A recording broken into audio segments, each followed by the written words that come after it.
Banjir bandang menerjang dua kecamatan di Kabupaten Siau, Tagulandang, Sitaro, Sulawesi Utara. Banjir bandang menerjang yaitu Siau, 13 orang meninggal, 6 dilaporkan hilang.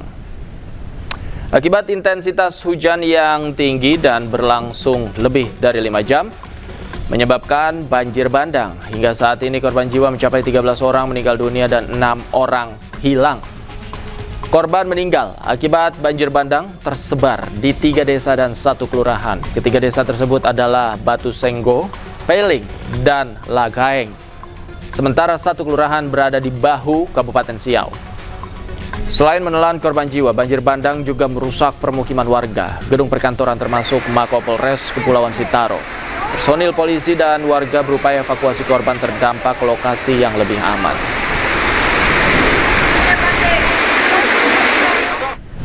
Seorang warga Aceh Tamiang yang dilaporkan hilang selama 3 hari tanpa sengaja ditemukan oleh Praja IPDN Kementerian Dalam Negeri yang sedang melakukan bakti sosial di wilayah terdampak bencana Aceh. Korban ditemukan dalam kondisi lemas dan tubuhnya penuh dengan lumpur. Dokter.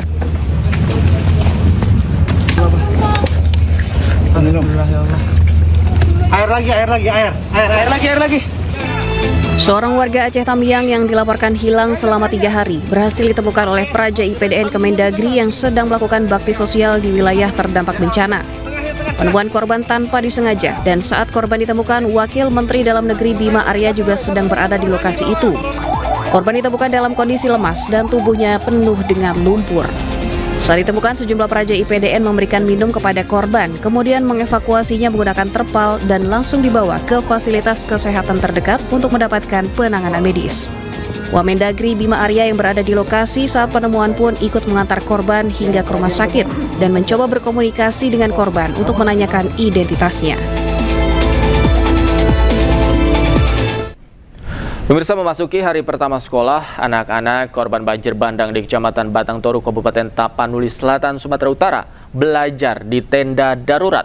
Meski serba darurat, namun raut keceriaan terpancar dari wajah para siswa.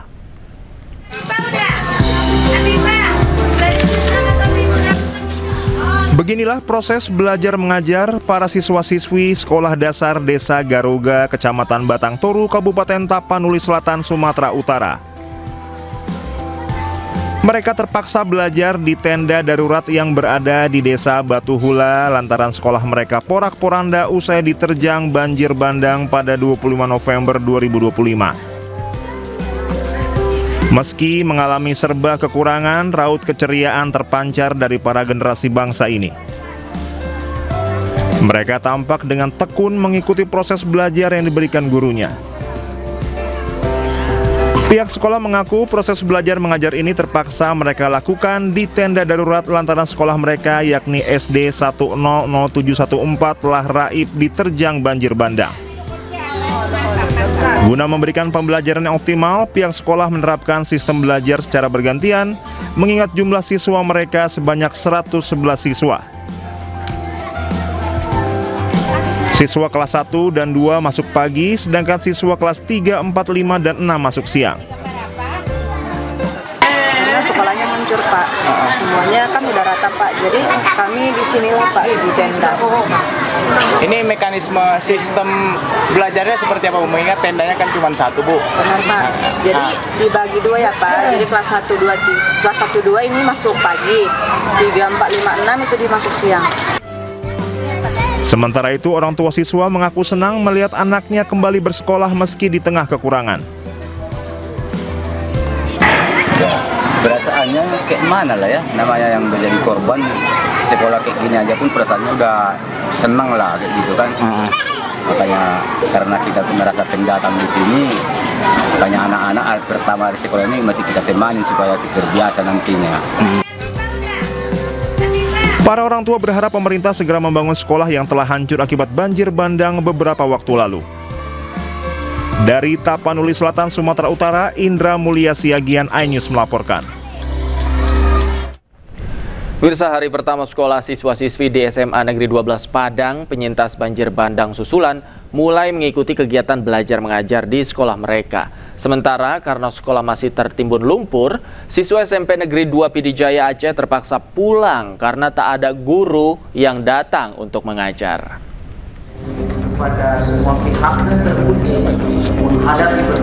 Sebanyak 1.168 siswa-siswi di SMA Negeri 12 Padang dengan hikmat mengikuti upacara bendera di hari pertama masuk sekolah.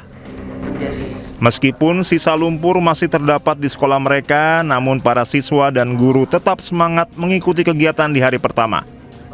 Sekolah ini merupakan salah satu sekolah terdampak bencana banjir bandang 25 November lalu dan kembali diterjang banjir susulan pada Jumat lalu. Jujur dalam lubuk hati sangat sedih dengan keadaan sekolah seperti ini. Kami sebagai murid tentu hanya menerima, mungkin ini cobaan dari Allah untuk kami. Jadi kami menerima lapang hati dan lapang dada. Jadi tetap melanjutkan pembelajaran seperti sebelumnya.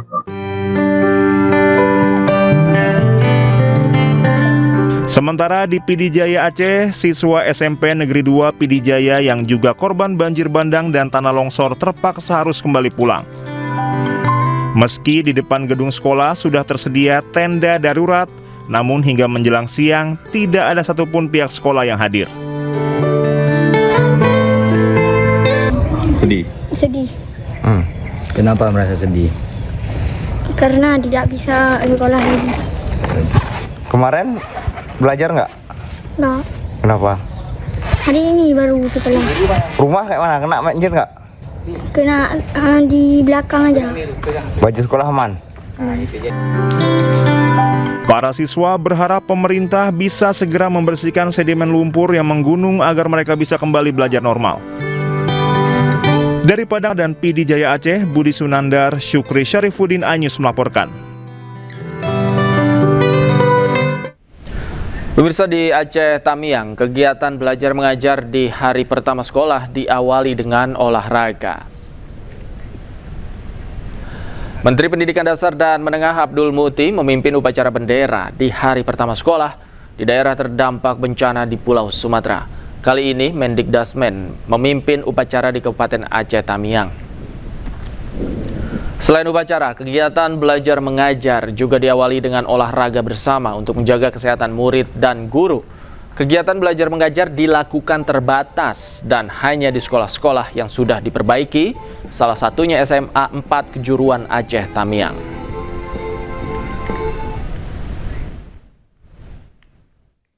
Kami salut kepada Bapak Ibu Guru yang menunjukkan dedikasi yang luar biasa, dan semangat itu mudah-mudahan terus dijaga agar kegiatan pembelajaran dapat berjalan dengan sebaik-baiknya. Tadi sempat saya masuk ke kelas juga, Bu Guru sudah mulai memberikan pelajaran dan melakukan dialog dengan murid-murid untuk mereka bisa semangat, bagian dari layanan psikososial.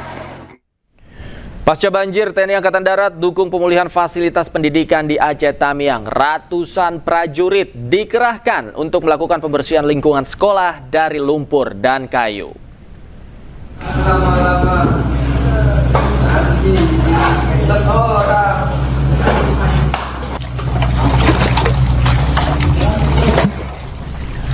Prajurit TNI bersama masyarakat setempat gotong royong membersihkan material kayu dan sampah untuk mempercepat pemulihan pasca bencana.